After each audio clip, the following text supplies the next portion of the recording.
All right, welcome everyone to the TBD Pod. Today we have Nolan Gray. Nolan, welcome. Thanks so much for having me, Garrett. It's good to be chatting. So Nolan, you are virtual today. Hopefully there's not too much of a delay. But let me tell people who you are. You are the research director at California YIMBY, which is Yes in My Backyard.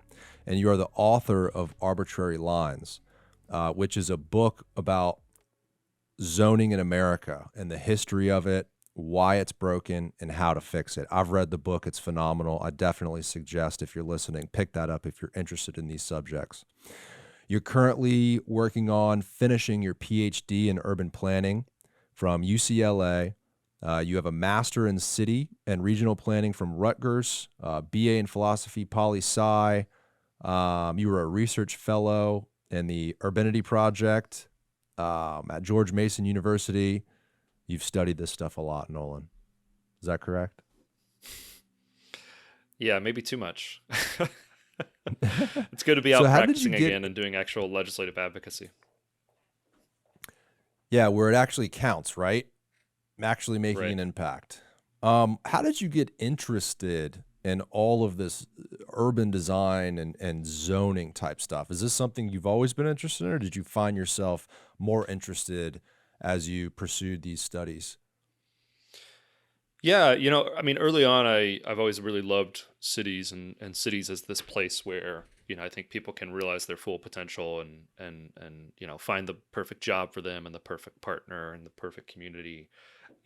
So cities I've always been just fascinated by. I love cities. But around the 2010s, of course, growing up as I did in the 2000s with the housing bubble, questions around housing and housing affordability have felt just sort of like permanently on the background in my life growing up, right? And then certainly moving to places like DC and New York, this becomes a lot more sort of practical and less theoretical, right? I always say housing affordability is a great issue because you get re-radicalized on the first of every month. So in the 2010s, right, there was this YIMBY movement happening, the Yes in My Backyard movement happening in the Bay Area, where folks were questioning a lot of these rules that simply made it hard to build, in that case in San Francisco in particular. And I was fascinated by it. I was like, this is an area where we can actually change the rules on the books and get significantly better outcomes in terms of quality of life in our cities and housing affordability. It seemed like an issue that was working across the aisle. At the time I'd been working on marijuana policy, which was also increasingly bipartisan and increasingly reflecting a consensus. And zoning reform and housing reform felt like it had that quality to me. And so I decided to throw myself into it and become an expert on the topic and be a part of the reform movement. And it's only picked up in the 10 or so years since. It really has. Especially maybe in the last 5 here in Florida. I think California and in the West Coast in general and in the Northeast, because they've been used to it, they're a lot more progressive in their thinking about these sort of things. Whereas in the South, they're a little bit more held back with some of these new ideas in general, but especially new ideas regarding urban planning. Growing up in Florida in the 90s and early 2000s, even in urban areas, even in the cities, things felt very suburban. Here in Tampa, we had developments even downtown that were drive to. It was like you build something in a downtown with concrete walls around it, no walkability on the outside. You drive to, park, do your thing, get in your car and leave. And in the last few years in Tampa, we've had a lot of developments that are the actual opposite of that approach, where you're building a development to be connected to the surrounding neighborhood, to be connected to the surrounding storefronts. And the developments being built now seem like puzzle pieces versus back then they were just these like destination places.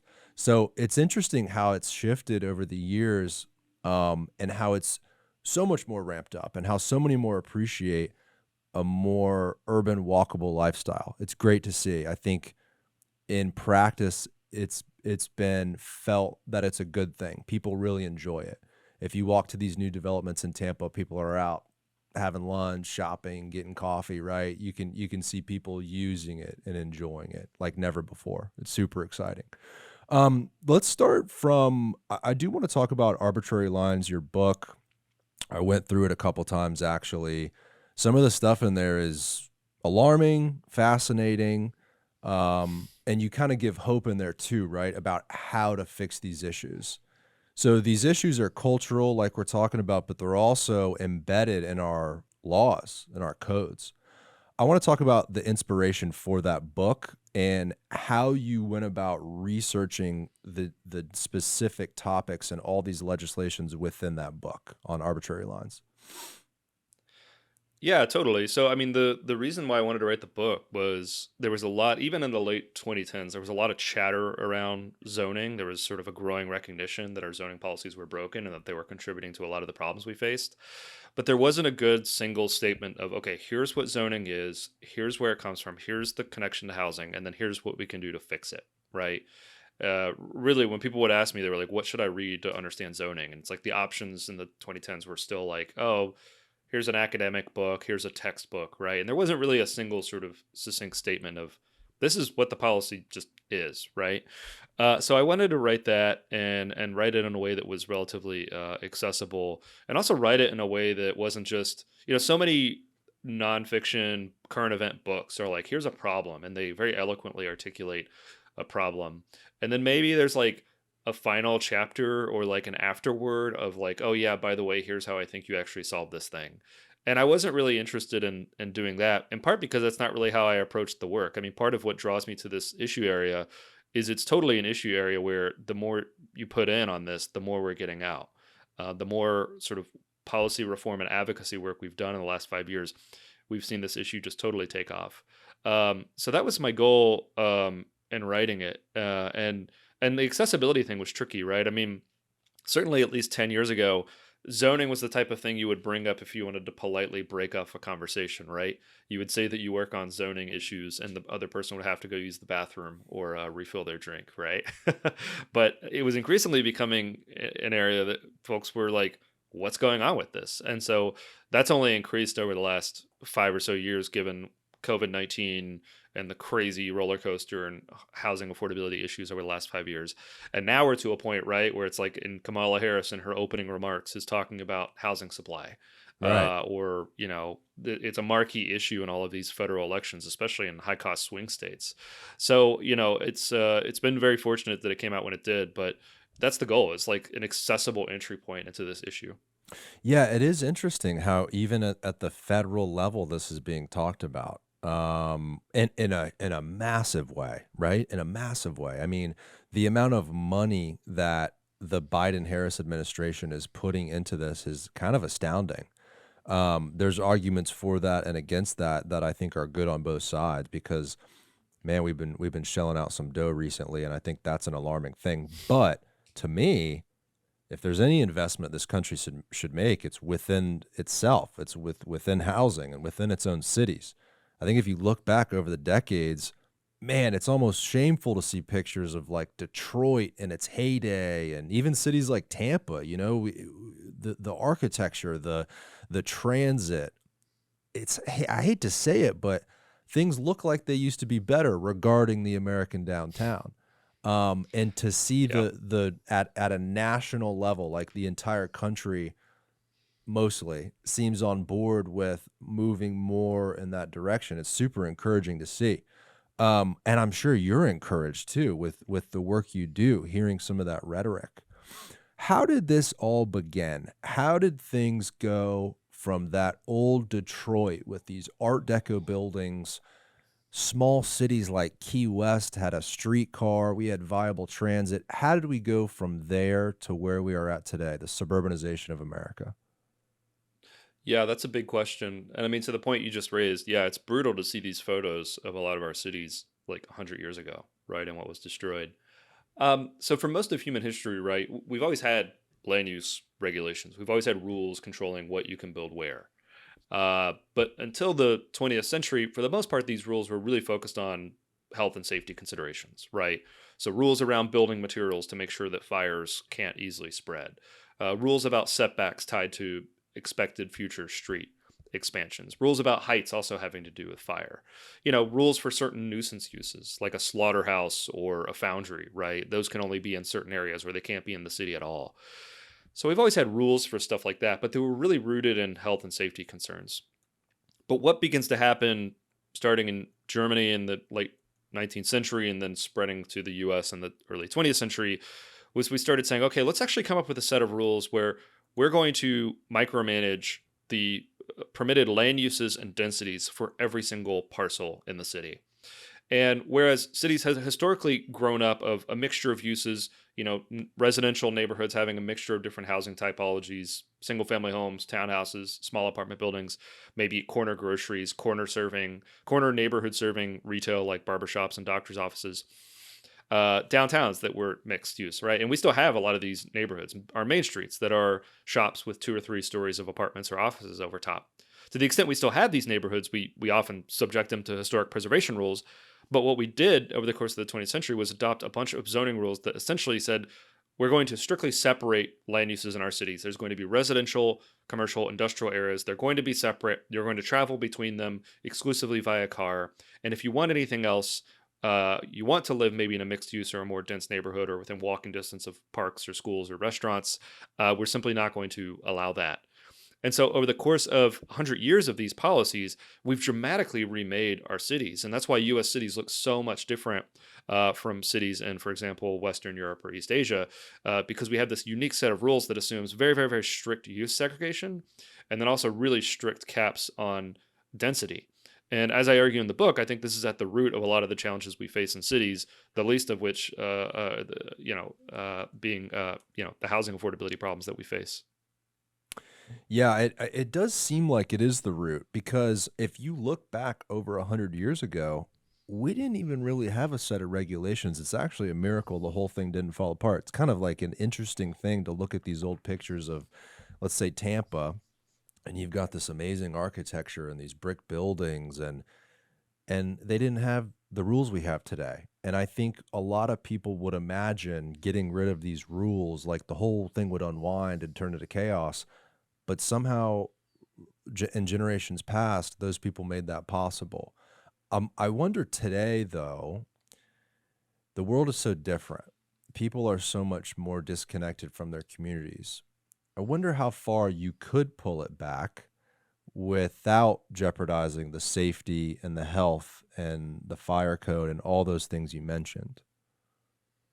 Yeah, I mean, in many ways, we're actually working at an advantage relative to folks 100 years ago, right? So, when zoning is first coming online, there genuinely is like heavy industry in cities, right? There's like small workshops that are super noisy, or like laundromats were this real fire risk back in the day, right? There really were health and safety concerns with having industry in neighborhoods potentially. And while there are still issues with land use in modern cities, right? The noisy bar moving into the quiet neighborhood, or something of that nature, or a use that generates a lot of traffic. The actual classic kind of industry, like genuine nuisance uses, have mostly gone away. They're either not in cities or they just don't exist anymore. Like the threat of a slaughterhouse moving to your cul-de-sac is like basically zero, right? Now, again, there's still that small risk of like certain nuisance commercial uses, but the rules we have on the books really aren't even concerned with the actual classic nuisances that motivated some of this stuff. It's That much more concerned with imposing one particular vision of what the neighborhood should look like, which is great if you want it, but terrible if you don't want it, and terrible if effectuating that vision means a whole bunch of other sort of ancillary costs. Yeah, that's an excellent observation, because, even old pictures of Tampa, you can see they had a coal plant downtown that powered the city, whereas now the electricity plant is way far out of town. It's not like you'd have to worry about that today. And there's certain protections that would be in place that would stop that from happening. I mean, I'm also thinking of like Peaky Blinders, right? That TV show where it shows Birmingham, England from the Yeah. I think it's like late 1800s, early 1900s, World War I era, right? Like 1915 or whatever. In that TV show, they show the coal plants and the smokestacks in the city. That probably caused a lot of fear and worry and a lot of harm that led to a lot of these rules you're talking about, right? It probably, out of those complications came a lot of these rules. Yeah, no, absolutely. I mean, these were real problems in cities at the turn of the 20th century. I think what goes awry with these rules is that they start in some contexts they're justified on the basis of those extreme cases, but then they take on a life of their own, right? And now we're to a point where it's not just about industrial nuisance uses. It's, oh, okay, you're not allowed to build a duplex in this neighborhood that's only single family homes, or you're not allowed to start this business here because the commercial zoning only allows this list of businesses. Hmm. And it's so much more, it's so much beyond what I think a lot of people had expected when the system was first adopted. Yeah, I think as with anything in this country, we take the rules a little too far, and it's not just in zoning. I think that's expressed in other industries and other businesses in America where too much red tape can be a bad thing. I think human ingenuity and human creativity and also common sense sometimes, hopefully, takes a prevalent role and can solve for some of these issues. It does seem like we're over-regulated in terms of zoning. I've talked about this example like a lot on our show, and so I apologize if you've heard it before.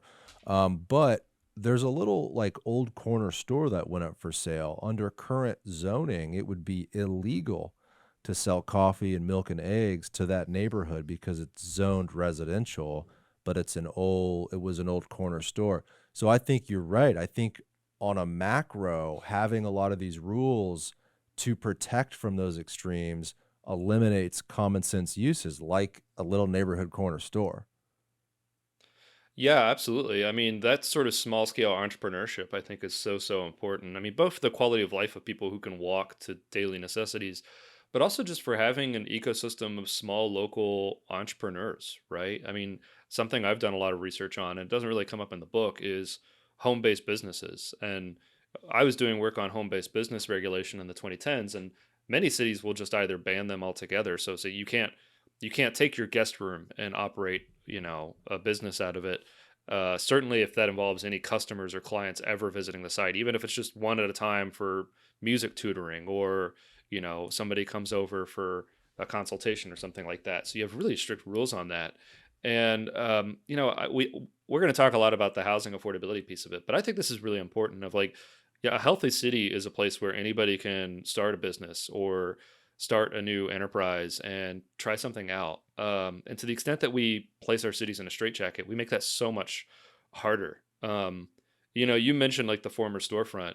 I used to live in DC, and there was a great social media account that was called like former storefront DC or something like that. And he would just go through these neighborhoods in DC, and on almost every major corner there would be like four storefronts, right? But because of the changes in zoning over the course of the 20th century, it was actually illegal to use those storefronts for anything other than housing. We basically completely, as a matter of law, eliminated our neighborhood serving retail and our neighborhood serving commerce. Those were the barbershops and the doctor's offices and the corner delis that formed the basis of American community life. And as a matter of law, we got rid of them. And maybe, by design too. I can't remember if this was in your book, but the relationship between the laws being passed regarding those corner stores in neighborhoods and the power of a company like Walmart or these big box retailers. If I can get my goods and services in my own neighborhood, I don't need to go to Walmart. I don't need to go to these malls and these other retailers. I wonder if there's collusion in there. In your research, did you find any? Yeah, well, I mean, I think Walmart is responding to a vision that's being set out by this new approach to planning to a certain extent, right? Of, hey, Right. we're going to have discrete commercial areas where it's going to be big box stores, super centers, that sort of thing. You're going to drive there, you're going to do all your chores, and then you're going to drive back. Whereas historically, right, many Americans might have said, okay, yeah, like, I'll go to Costco once a month for my big bulk purchases. I'll go to Walmart for certain, like, big grocery runs. But on a day to day basis, I might just go get milk and eggs at a little corner shop. And part of what our planning rules have done is they've heavily, heavily privileged that power center approach to shopping, and made it legally very difficult to have that local neighborhood serving retail. And to your question here, absolutely, we do see firms use these rules to block competitors, right? I mean, this there's a whole body of law about this. Of one supermarket chain is operating in a city and another one wants to come in, and the first supermarket chain then tries to block the zoning changes to allow a competitor. Yeah. Pretty bluntly, right? Of like, yeah, this person's going to compete with us and we don't want them here. And it's like, this is totally not what we would think land use regulation should be doing, protecting incumbents from competition that ultimately, empowers the consumer. But that's what a lot of these rules end up doing, especially where commercial is concerned. Yeah, and I would also argue that there's room for both. Like, why isn't there room for the neighborhood store, the neighborhood commercial node, the cross section of your main streets in your neighborhood, and also those big box retailers to maybe provide goods and services that you can't find at those smaller stores. It's almost like we threw the baby out with the bathwater on this by changing those regulations, killing small family businesses. My family in the early 1900s started a little hardware store. It was a corner hardware store. It's where you went to get your nails and your paint and all that sort of stuff.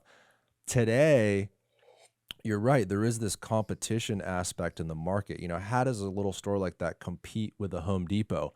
Well, it competes through convenience. It competes Yeah. through convenience, and convenience is the way that those little stores could make up for some of that demand. I would argue it gets people off the roads. I mean, you're not traveling as far. I think there's a plethora of reasons why cities should focus on maybe turning back the clock and having a corner store. I do want to dig into the history of zoning, though. We spoke a little bit about in the very beginning how these things started to erupt. I want to get into the more racial aspects of it, probably inching after World War II, right? Is World War II where a lot of this stuff started changing? The flight to the Yeah. suburbs? So yeah, a lot of the zoning rules start to come online immediately after World War One, but to your question, they don't really start to have an effect until after World War II, because part of what happens, right? So over the course of the 20s, where it's the slow move toward mass car ownership and the steady adoption of a lot of these rules. Then with the 30s, there's basically no building. So it doesn't actually matter what the rules are because nothing's really getting built. But then in the aftermath of World War II, of course, we undertake this huge building boom, and it's all subject to this new planning paradigm. So your question about race, part of where these rules come from is over the course of the early 20th century, there's the great migration of African Americans out of the South. And so they're moving into cities in the upper South, and especially in places like my home state of Kentucky, but also certain northern cities. And so what cities start trying to do is they try to adopt explicitly racial zoning. So this is like South Africa style zoning where they say, okay, whites can live here, blacks can live here, right? I mean, really crazy stuff. In 1917, the Supreme Court and the decision Buchanan v. Worley says, okay, explicitly racial zoning is not constitutional, not acceptable. So they wipe that out. But then in the aftermath of that, what cities start doing is they start looking for other mechanisms for controlling who can live where. And what cities arrive at is modern zoning codes, which don't ever mention race, but they say, well, if you can't afford a home of a certain quality, you're not allowed to live in this neighborhood.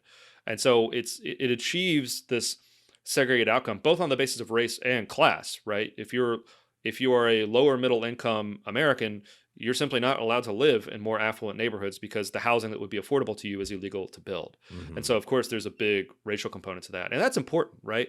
Because something we've seen, especially over the last 70 years, is there's actually been a lot of progress on racial desegregation in our cities, but our cities are actually getting more segregated on the basis of income, right? So this classic American neighborhood where you might have the wealthy doctor and the lawyer, you might have the working class kid. You have this mixture of incomes, and you have this mixture of a community that stretches across maybe hard class boundaries, which I think is why Americans for so long thought of themselves as sort of post-class, in the way that was much more relevant in Europe. As we've actually started to institutionalize all these zoning policies, our cities get a lot more segregated on the basis of income. And you see this divergence, I think, of the American population. So, and again, people always, I think when you talk about this stuff, people are like, oh yeah, that's a bad thing we did 100 years ago. That's a bad thing we did 50 years ago. You got to shake people and be like, these rules are on the books in your city today, right? This is still the official law in most U.S. cities. And until we understand it, we're not going to be able to fix it. The exact same thing played out in my neighborhood I just moved into. I just spoke with a lady the other day about this exact same thing. She's lived in the neighborhood a lot longer than I have. She said it used to be a working class neighborhood. In fact, the guy next to me, my neighbor, he bought the first house in my neighborhood. My neighborhood is newer. It was built in the late 90s, early 2000s. And, he paid, I think he said $295 for that house brand new. Well, his income, his lifestyle, right? He was a military guy. I paid a hell of a lot more than that a few months ago for that house. That's already happening, right? That shift is already happening. I even remember when I was a kid, it was like, oh, Dr. Jones, down the street, that's the rich guy on the block, right? I hadn't thought about that point before, how, America used to be defined. We were kind of all on one note. And then there was the rich guy on the street. There was this family that had a bunch of kids, and they were always trying to make things happen and put food on the table, right? It was much more of a mixture. That class separation, now that you bring that up, is palpable today. I mean, it's pretty obvious in a lot of ways. My fear is that these prohibitive laws, these zoning policies, will make it even more impossible for the most underprivileged in our country, and kind of really even worse, and what makes me less hopeful, is the middle class not being able to inch their way to a better life. That's the real fear with all this. Is this doesn't just hold back one particular group anymore, as it sounds like it was intended to do. It holds back the entire country, really. Yeah. Well, I mean, I mentioned this in the book, but 1926, the Supreme Court decides that this framework is constitutional. That's a decision called Euclid v. Ambler. But a lower court actually decided that it was initially ruled that it was unconstitutional. And what the judge said was, this is clearly an attempt to classify every American and then assign this American to a part of the city where they're allowed to live. And this judge, Judge Westenhaver, was like, this is obviously unconstitutional. This is obviously not what government is supposed to be doing. It was eventually rolled back by the Supreme Court. But in retrospect, that judge was absolutely correct. And to your point, I think this is partly what's changed over the last few years with this issue, is exactly that. It's now affecting everybody, right? So now you're in a situation where, maybe, lower income households, lower middle income households have always struggled with housing affordability to some extent. But your middle class family had no problem like affording a decent home in a decent neighborhood.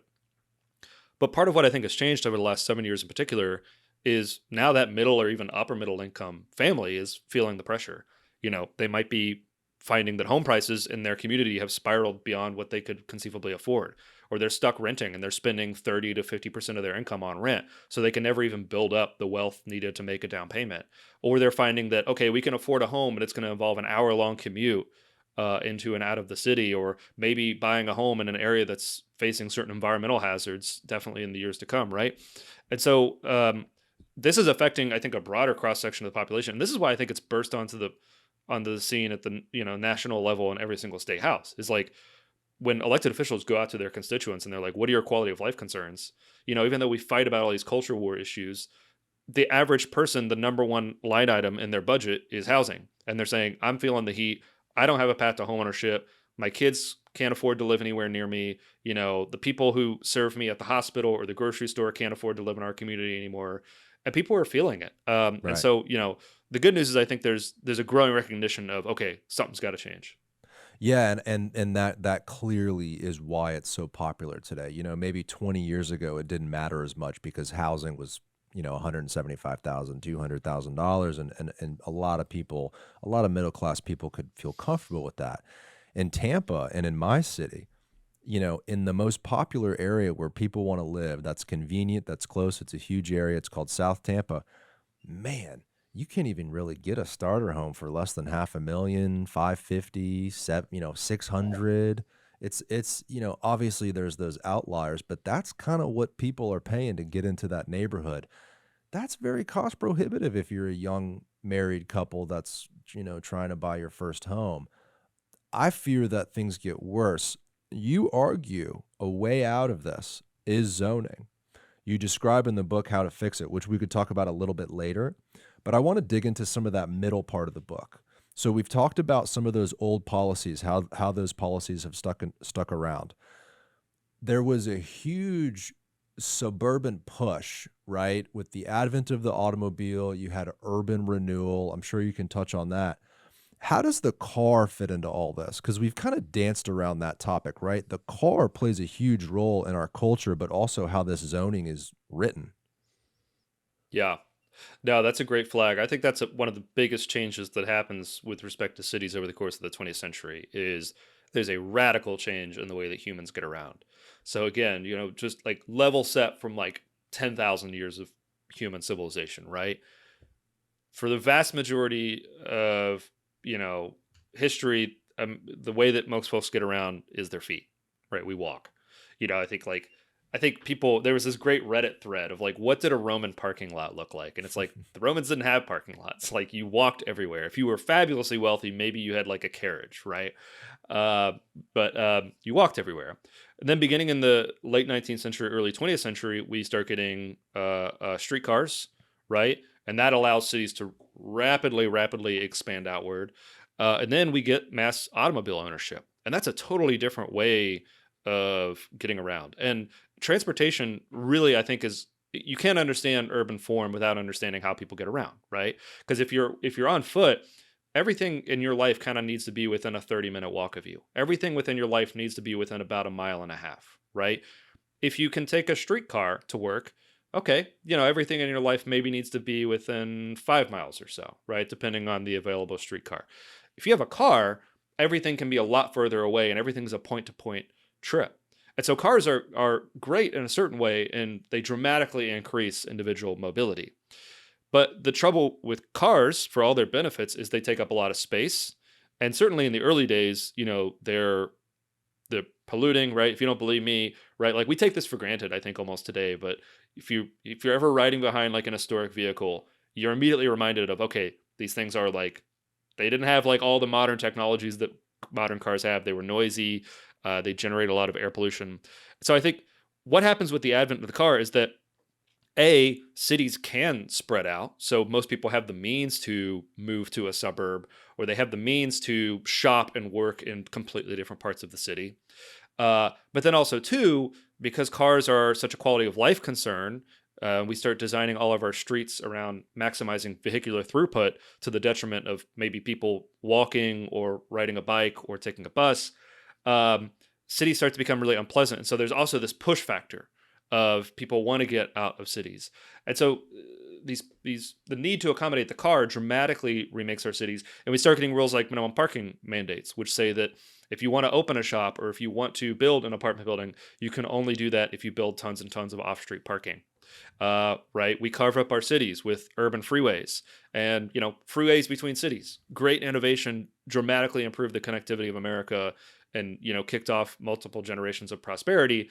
But freeways within cities clear out a lot of these old historic neighborhoods, generate a lot of air quality issues and a lot of noise pollution issues that make cities less and less livable and cause certain issues. And so it essentially forces planners to even double down on some of these ideas they had about separating uses and suppressing densities, because that's really the only way that building a city around the car will work. Yeah, the parking thing is big. I'm glad you brought that up. That is a change. I know Minneapolis got rid of parking minimums in their city. It was either Syracuse or Buffalo, or maybe both, that also is talking about it. Tampa's talking about parking minimums. Parking's a big one. I mean, it'd be one thing if your car could fold in your pocket. It wouldn't matter, right? But cars need to go somewhere. They're huge, right? They weigh thousands of pounds. In Tampa, we have, I don't know, we have a map. It almost seems like 50% of our downtown is parking lots or parking garages. And I think that, yeah.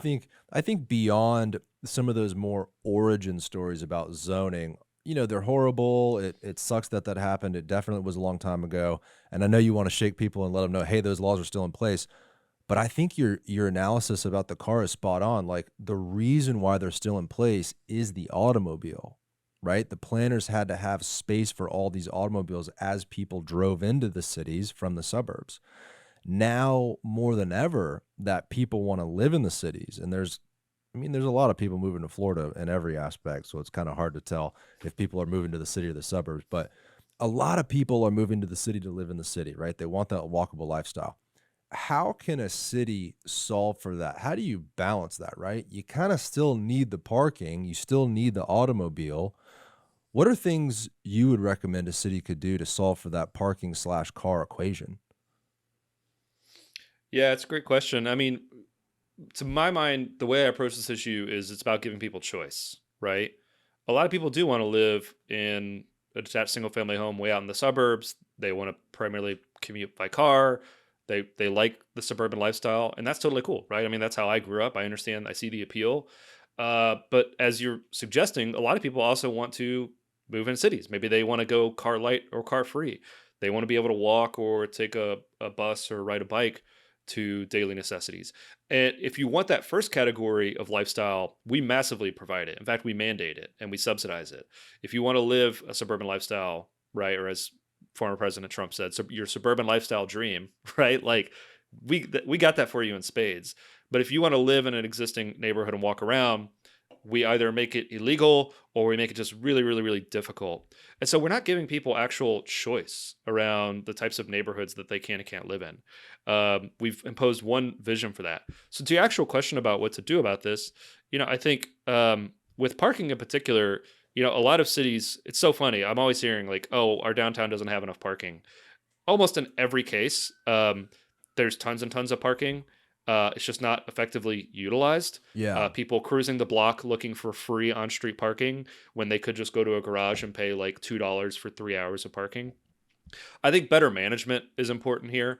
Because, yeah, I think in almost every major city in America, most of the people coming into the city are going to be driving. And you got to have a plan for that. You can't just say ban cars in most existing cities, but you can be smart about it. You can say, hey, let's take some measures to actually make sure that it's just hard for people to speed or drive dangerously in some of these areas. So you're not making life miserable for everyone else who's walking, riding, taking a bus. Let's have policies where we actually do smart parking management to say, hey, you're coming downtown. We're going to direct you right into this parking garage. There's going to be a reasonable fare. Don't spend hours causing traffic looking for a free on-street parking space, right? There's the Seinfeld joke about this. Like, parking is like sex. Why would I pay for it when if I apply myself, I can get it for free? I think this is the mentality people have. People will spend like 15, 20, 30 minutes cruising for a free parking space when they could just go into a garage and pay $5, right? Which, if you have any theory of like time value of money, is obviously the correct thing to do, and save themselves and the city a lot of trouble. We know in a lot of cities, for example, depends on the city, but about a quarter to 40% of the traffic in many cities is actually just people cruising around looking for free parking, right? So if you can solve this problem and say, hey, the on-street parking, there's going to be a slightly larger fare for that. But if you go into this garage, you'll get your first 2 hours free, or you'll pay a small nominal fee. You can solve a lot of these congestion and parking problems. For folks who are interested in this, I study here at UCLA under Donald Shoup, who's kind of the elder statesman of parking policy, and he's done a lot of really fascinating work on this.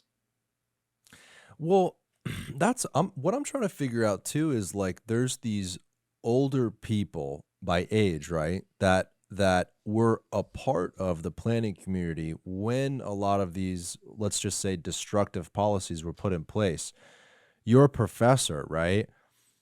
How can someone who's generationally older apply themselves to these new policies? Like in my head, I'm imagining anyone over the age of like 50 who's a professor in urban planning is the antithesis of everything we're talking about, right? It's like they're talking about we need more parking. Let's build more parking garages. Just on your professor, how does he kind of balance those two things? Like how can he see the way to the future like we do? I think you have to be curious. Unless he's like 35. I open. don't know how old he is. Maybe he's younger. Oh yeah, he's professor emeritus, so he's older. Yeah. He experienced, shall we say? There you go. Yeah, I mean, I think for him and a lot of the other great sort of planning practitioners and researchers I know, there's a curiosity, right? Like they don't approach cities thinking, I know everything about this. I know how it should work. I have a vision for how it should work, and I'm going to impose that. They observe and they try to understand, how do things work, right? Like how do people look for parking? How do they pick where to park, right? It's the same sort of question of like housing. We can't just divine a solution here. We actually have to go out and observe the world and be willing to sort of reconsider some of our assumptions and our priors and shift our thinking. Like I think you need a combination of like robust theories of how the world works, like supply and demand, right? Like all else being equal, supply and demand works to shape price outcomes in housing. But then you have to go out into the real world and say, okay, applying this in practice, what does that actually look like? I think it's a curiosity, it's a humility, it's an openness to new experiences that I think is intrinsic to anybody who's building or studying cities. You just have to have it. Yeah, you can't take a 2D perspective, right? Literally code on paper, words on paper, laws on paper, a zoning code that's that thick, right? And then break that down to a 3D world and expect everything to be like sunshine and rainbows. I think that there is a creative aspect to this where planners need to put boots on the ground. You got to get out of the office, get away from the computer, and actually walk around on the sidewalks and feel a city. I think a lot of what makes some of these new districts here in Tampa and other cities I've visited, it's why like New York is very cool, Boston's very cool, Philadelphia, like Chicago. These cities are cool because when you're experiencing them, it's a good experience, right? It's not like it's a broken, cracked sidewalk with a concrete wall and then a busy street right next to you, which is a lot of what we've gotten here in Florida. It's not that. It's a different experience. It's lively street fronts. It's the corner cafe, right? It's a road that might have some speed bumps and pedestrian crosswalks. The vibe is a little bit toned down. You're not going to get that if you're just solely focused on the code, if you're solely focused on the words within a legal book. Mm-hmm. No, I think that's exactly right. I mean, one of my mentors, Alain Berteau, he's a former urban planner at the World Bank, and I asked him, I said, "Hey, when you're assigned to work in a new city, how do you approach it?" And he had a couple heuristics, but one that I think about a lot is you just have to spend a lot of time walking around.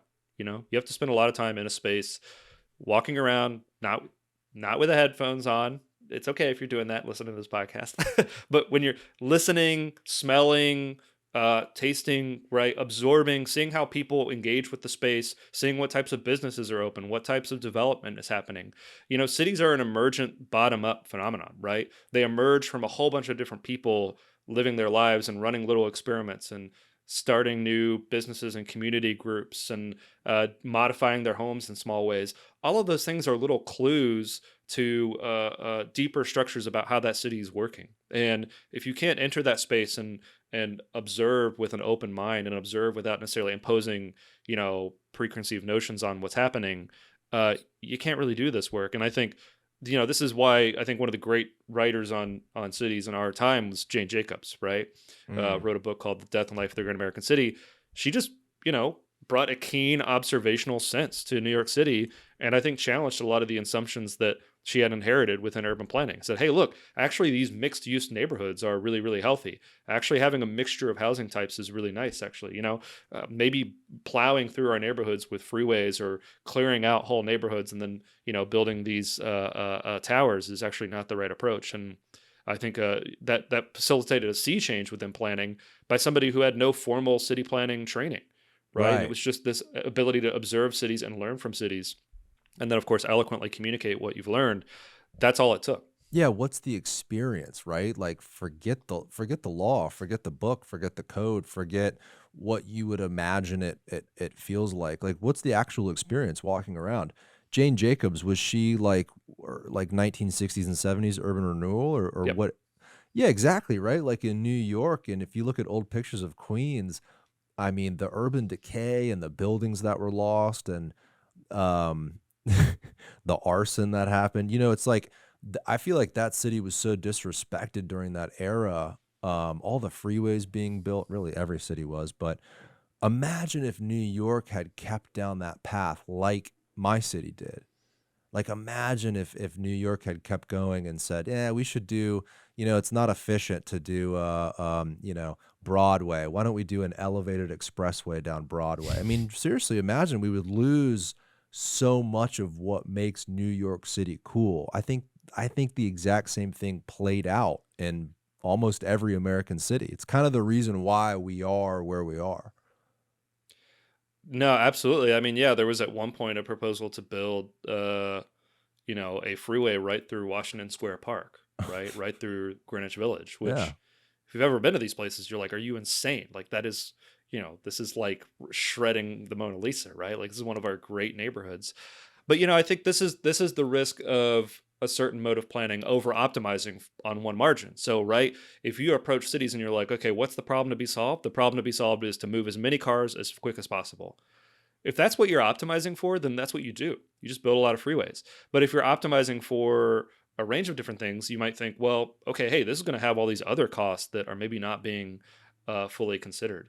I'm from Lexington, Kentucky, and I'll mention that a few times. But one of the great benefits that that city enjoys is they just routed I-75 and I-64 outside of the core downtown area. And Y'all so, got lucky on that, man. we got lucky. And it's funny, people still complain. They're like, oh, there's so much traffic getting into and out of downtown. And it's like, yeah, it's a challenge. But would you have preferred like many of these historic neighborhoods to be demolished and to have all this air pollution and noise pollution issues? Right. Yeah. Count your blessings, right? What paradigm are you looking? If you're looking at it through the lens of, I live in the suburbs, my job is in downtown, my position is the quickest route in, the quickest parking, the cheapest parking, and then I get in my car and I leave. If everyone like that got their way, your city would be destroyed, right? You wouldn't have any sort of walkability. Why do you need shade on the sidewalks? Why do you need safe lit streets? Why do you need adequate sidewalks that are ADA compliant but also not broken and not cracked? It's like who are you building the city for, I think is kind of the question. It's funny, I put up a post today about a really cool new mixed use development, beautiful architecture design, all street front, storefront glass and very, very mixed in with the outside community, really cool project. And some people were commenting, and I look at the profiles and they live like on 5 acres way out of town. It's like, yeah, of course that's what you would think, right? If I lived out of the city, I guess my position would be yours too, right? My position would be, well, that's not easy for me. What's easy for me is a wider road with a higher speed limit that gets me there. I do what I do and then I leave. The problem is, whose toes do you step on when you have that type of policy? Well, everyone in the city. Like, that doesn't help anyone in the city when you have a policy like that. I think the challenge here locally, and I'm sure it's playing out around the country, is getting those two worlds to get on the same page. As an example, right, if I'm talking about Hillsborough County, well, Tampa is located in Hillsborough County. Tampa is a city that has an amazing downtown, and there's a lot happening, but then Hillsborough County has orange groves and people that live on farms. When a vote comes up for transportation, when a vote comes up for these sort of things, the rural voter and the city voter both get a say. Tampa has about 380,000 people living in it in the city limits. Hillsborough County has about 1.4 million, so 1 million people.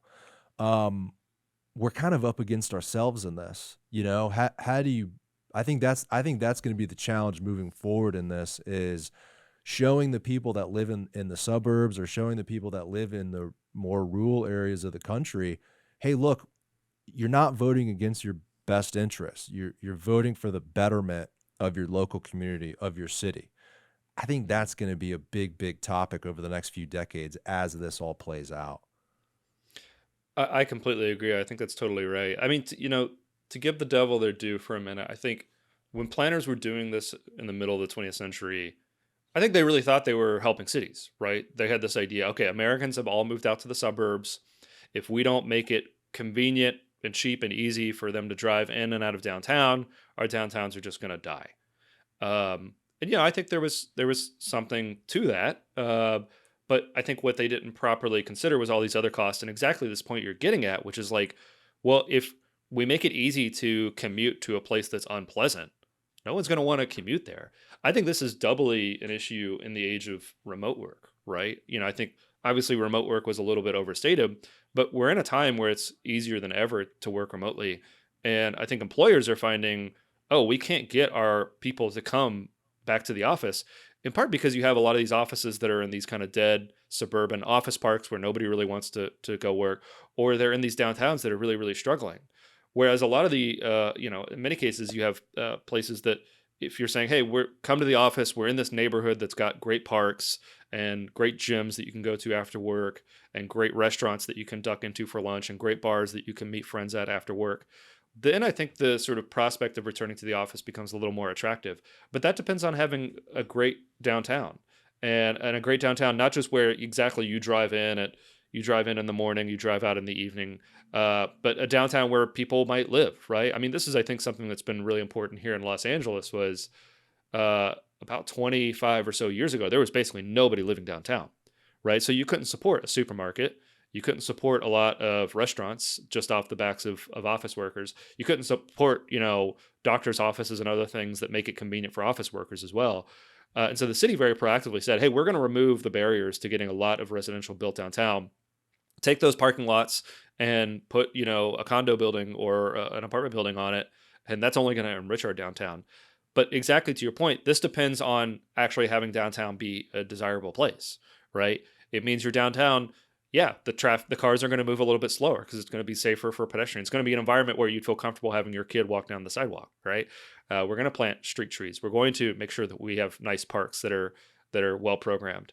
It takes a lot of different things. And exactly to your point, I think something that's so toxic in the history of American sort of urban governance is there's this feeling of like suburbs and cities being in tension.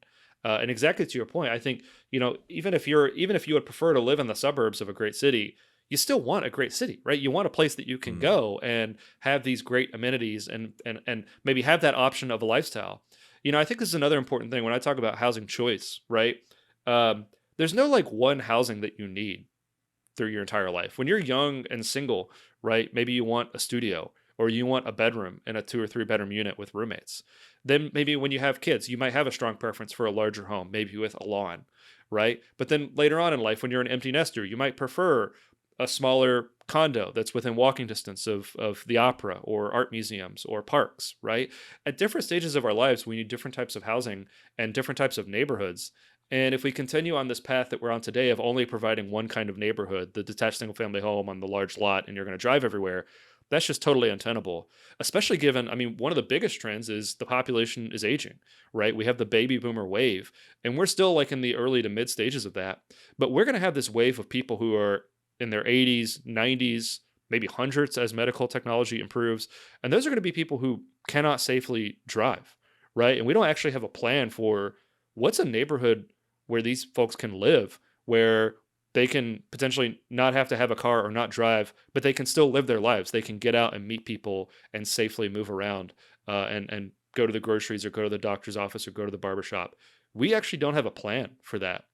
To say nothing of all the young people and the young professionals who just want to live in a city, right? Yeah. We have a lot of people who need to live in these urban environments, and we're not accommodating them. Yeah, and it's interesting you bring that up too, because often on the show I'll say, oh, my generation and younger generations want walkability. We want to live in the city. Actually, you could extend way beyond that. I know a ton of older people, 60s, 70s, and even older, that actually love living in an urban core. They don't want to be in their car and go to the pharmacy. They like to walk. These are active people. I know a ton of older people that actually, by choice, live here in the city, live in a condo, live in an apartment because of all those amenities that they don't have to worry about if they go buy, a quarter-acre site. Now they got to get a yard guy. They got to deal with all this stuff. A lot of people don't want to do that. Doesn't matter if you're young or old. Right. Yeah. And again, some people do want that, and that's cool. And like, more power to you. You want to pay for it? Cool. Do it. Right. But exactly to your point, right? Lawn work, right? A lot of folks, would say, hey, I'd actually take a condo building with, a pool and a gym or something like that than I would take having a large lawn. Turn that key and you're done. These choices are very these choices are just so intimate and they vary. And so the idea, to my mind, is let people have choice in how they live and where they live. 100%. Yeah. And then the other point you made about how, you want a great city. Like, wouldn't you want a great city? Of course you do, right? It's the whole reason why you live in the region. Maybe that's a t-shirt right there. David, hook it up. No, right? Like it's not, Tampa, our region, is nothing without the city. The city itself being the catalyst for the entire 5-county region we have. People fly into our airport and then they go drive down south and they go to Sarasota and they go to those beautiful beaches, or they come here and they catch a baseball game, or they go enjoy dinner in downtown St. Pete or whatever it may be. The city is the hub of the region. Why shouldn't it be super shiny, super clean, super beautiful like it once was? I mean, it makes perfect sense. I do think there is still that challenge there, and I think this conversation about the people that don't live in the city, they're going to have to get on board with this just because of the way our government works, right? Like, I don't know, you might not be familiar because it was a local issue, but our county had a transportation referendum. And I don't know if we spoke about this at all over email or anything, or last time we tried to make this happen, but I it don't was think called so. All for No. Transportation. Yeah, I don't think so. It was all for transportation, half penny sales tax, specifically for transportation to be used in Hillsborough County and in Tampa. The voters passed it. We chose to tax ourselves for transit. I think in the first like 12 or 18 months, we collected $500 million worth of revenue. It's a lot of money. This was also a few years ago where that money would have went a little further. And more, I'll say conservative, not politically, but conservative in that, hey, no new tax is good. At the county level, that represents those rural suburban people, basically got it taken out, and they got the Florida Supreme Court, because of essentially semantics, to remove the referendum, and now our money has been sitting up at the state for like 5 years. So even today, right, this is a recent issue, you do have those issues where the city has a need, locally here, we do have changes we want to make, right? We want safer roads and more storefronts and everything we've talked about. We vote on it, and then we're opposed by some of those people that don't want it because they perceive it as a bad thing for them. I think the challenge is getting those people to see this is actually a good thing for us, but it's good for you too out in the suburbs. I think to bridge that gap, education is the most important thing, and it's a part of the reason why I do the show, is just to get this message out here. Do you see yourself digging more, because obviously you're educated on the subject, you've written a book. Do you see digging into more of that conversation between those two worlds through research, through a book, through studies? Is that being talked about in your PhD at all? I mean, I think we need more education about how cities work. Absolutely. I mean, you mentioned conservative, right? And it's like, there's not really a conservative or a progressive angle on how do you move a lot of people around in a city, Right. right? Like, we just know if as a city's growing and getting denser, cars are going to work in a lot of contexts, but they're not going to work for shuffling large numbers of people into and out of these dense urban areas. This is not an ideological point, right? This is like there's no Republican or Democratic way to pick up trash, right? Like, This is just a fact. Cars take up a lot of space. They're going to be a really efficient mode for getting people into a growing and healthy city. And there's a reason why, again, like in our great American cities, places like New York and Chicago and San Francisco abroad, right?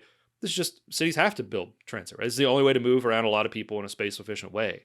And it doesn't, certainly, like, we can build that transit more efficiently, more equitably. And there's a lot of different considerations that have to go into that. But at a certain point, you hit the limits of a city that can work just based on cars, and you have to start exploring other opportunities. I would say we have kind of advanced cases of what happens to a metropolis when the suburbs and the cities are just constantly in tension. That's Detroit, right? We know where that leads, right? A metro area, like, a lot of people don't know this. Metropolitan Detroit has like catastrophically lost population, right? But metropolitan Detroit is actually, the population is relatively steady. What's just happened is the suburbs had an antagonistic relationship with the city, and there was bad actors on both sides of that, definitely. But there was tension and antagonism in both directions. The city declines dramatically, and this is ultimately to the detriment of everyone who lives in metropolitan Detroit. Yep. Right? It's the same thing in every city, right? If you've got, suburbs and cities are, mutually dependent, right? They depend on each other. And if you have this antagonism of suburbs sort of actively doing everything they can to prevent cities from working, the suburbs are ultimately going to pay the price just as much as folks in cities. And so, if we want to avoid that, we have to have a more collaborative relationship. And I think folks have to understand, hey, yeah, I might never take transit into downtown Tampa, but I understand, this is part of a system of mobility that's needed to make this work and to help our city grow and remain prosperous in the long term. I'll have to look I mean, more. another example of this is right. I'm sorry. Go ahead. No, we have a little delay. I wanted you to finish. I'm sorry. Oh, no problem. Yeah, I mean, a flip side of this is a city like Atlanta, right? Where they were like, look, we want to massively build up Midtown and downtown Atlanta. We want to be a major employer in our region. We have to build a transit system to actually make that work. We just can't move enough cars into and out of the downtown. And they actually built a new transit system to accommodate that. Even then, you had suburbs that were like, well, we just don't want those rail spurs anywhere near us. And so even in that case, which I think is actually a somewhat better case within the U.S. context, you still have this antagonism. It's just not healthy for anybody. I'll have to look into Detroit and Atlanta. Those are two perfect examples. That's exactly the point I was making, and I did want to dig into that. I feel like, I described kind of the population here locally. The city will always lose. The city will always lose. We have 400,000 people versus 1 million people. And when those 1 million people have a certain directive and they vote for something that maybe is at odds with the needs of the city's going to lose because it doesn't have as many people, and everyone's vote counts the same. I think that education aspect is extremely important, and looking to cities that have had that fight, they've played that fight out. That's going to be super, super important moving forward in how my city changes, but how other cities interact with this new demand for basically what is the resurgence of the new American downtown. Like, that really is what's happening in kind of now, right? Right now, and in our generation, is the resurgence of Main Street, the new American downtown. We didn't grow up in that world, at least where I'm from. I don't know if in Kentucky your downtown was like, had the walkability and everything was good to go.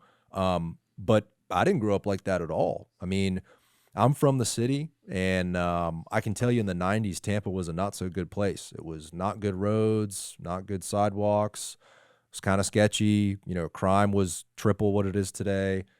We've came a long way, but we're not there yet. We do have some ground to cover. I think looking at it at an example like Detroit is extremely important, because you can see how that city has paid the price. And the suburbs paid the price too, because the suburbs have to deal with the city problems.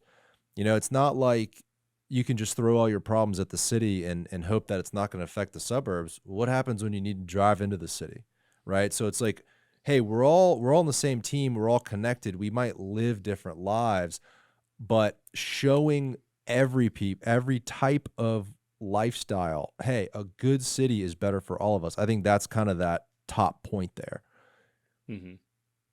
Yeah, I mean, the metropolis is an integrated thing, right? I mean, yeah, we have cities and suburbs, and folks like to sometimes think of those as different, but they're all mutually dependent. These are all part of the same housing and job market, Mm-hmm. right? And if the entity doesn't work as a whole, it's just not going to be competitive for investment relative to other, larger metropolitan regions that do sort this stuff out. And it's also just going to lower the quality of life of folks, regardless of where you stand in that. And so, more thought. I mean, especially in a place like Tampa, where it's highly multipolar, right? You've also got St. Pete, and you've got other satellite downtown centers. There's got to be a lot of coordination to make that work, and that can be especially tricky. And same thing in places like Minneapolis, St. Paul, or Dallas, Fort Worth. You've got multipolar cities. You got to think creatively too about how to solve these problems in a way that we're not just doing the classic, okay, we need all the feeder trains on the traditional downtown like you can do with a New York or a Boston. You got to think a little bit more about, okay, how do we integrate these two separate centers? How do we have multiple centers that are all mutually reinforcing and building off of each other? Something that I find, I remember when I gave a talk recently in the Research Triangle in North Carolina, and I was like, so who do you guys like? Who's your, I always try to find an example of a city that's the rival city that I can beat up on. And say, hey, they do all this bad zoning stuff. You don't want to be like them, right? If I'm in Lexington, Louisville would be my example. And I was like, okay, research triangle people, who are your rivals? And they're like, well, we're all kind of rivals with each other. Like we're all each other's rival, but they could still work together, and they formed this integrated economic region that was incredibly competitive for investment and high quality jobs and high quality new residential development, in a way that other more fragmented metropolitan areas just were not. And so to the extent we can like get cities and suburbs and other sort of cities in the same metro area working together, the more competitive you're going to be. Yeah, that's a great point too about how there's higher level interests at play where we do need to be on the same team. You talk about federal government funding. The federal government takes note, hey, if this locality is fighting over funds or they can't figure out what to do, we're not going to fund them. We actually just saw that with the federal government's identification of 30 metropolitan areas for high speed and light rail around the entire country. Not one Florida city was on that list because of these infightings and all this stuff we've talked about over the last 2 decades here.